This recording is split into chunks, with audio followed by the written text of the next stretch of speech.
Келесі 841 есебіміз. Біріншісін шығарайық. 40% а сантиметр квадратқа тең дейді. Бастапқы санды табу керекпіз. Сонда аны бөлеміз 40%-ға, оны бөлеміз 100%-ға. Сонда а көбейтілген 100% алымына үстіне шығады, яғни алымына бөлшектің бөліміне 40% түседі. Нөлдерін қысқартып жіберейік. Сонда 10 бөлінген 4, ол дегеніміз 2,5 аға тең болады екен. Келесі екіншісін шығарайық. 90% в сағатты құрайды дейді. Сонда бастапқы сан, сонда в-ны бөлеміз 90-ға, оны бөлеміз 100%-ға. Тең в көбейтілген 100 бөлінген 90 болады екен.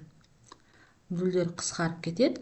10-ды 9-ға бөлетін болсақ, 1,9-1 в сағат болады екен. Келесі үшіншісін шығарайық. 170% с сантиметр квадратты құрайды дейді. Сонда с-ны бөлеміз 170-ге, оны бөлеміз 100-ге. Тең с көбейтілген 100 бөлшектің бөліміне 170 сан түседі. Нәтижесі сонда 10 бөлінген 17 с. Келесі төртіншісін шығарайық. 160% д сағатты құрайды.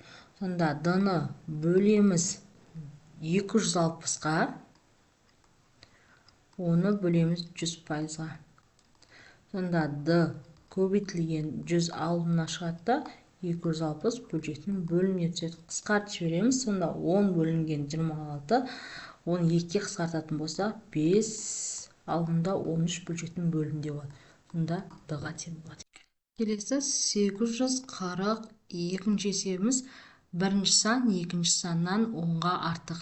Егер осы сандардың қосындысының мәні 10,15-ге тең болатын болса, осы сандарды табыңыздар дейді. Бірінші санды біз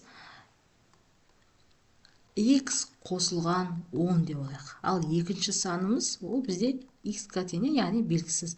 Екінші санға қарағанда бірінші санымыз 10-ға артық.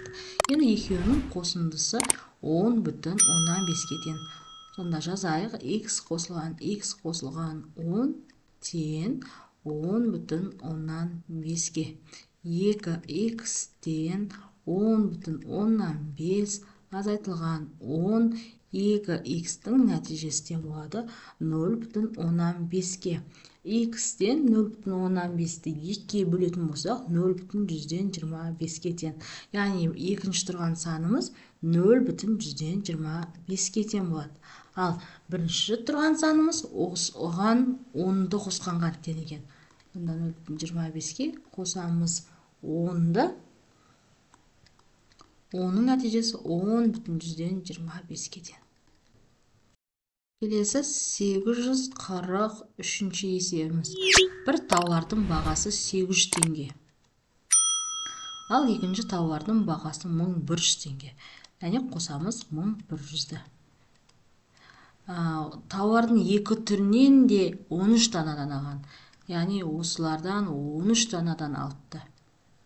Сатып алған тауардың жалпы құны қанша тең дейміз. Онда 1900-ді көбейтеміз 13-ге, нәтижесі тең болады 24,700 теңгеге тең болады.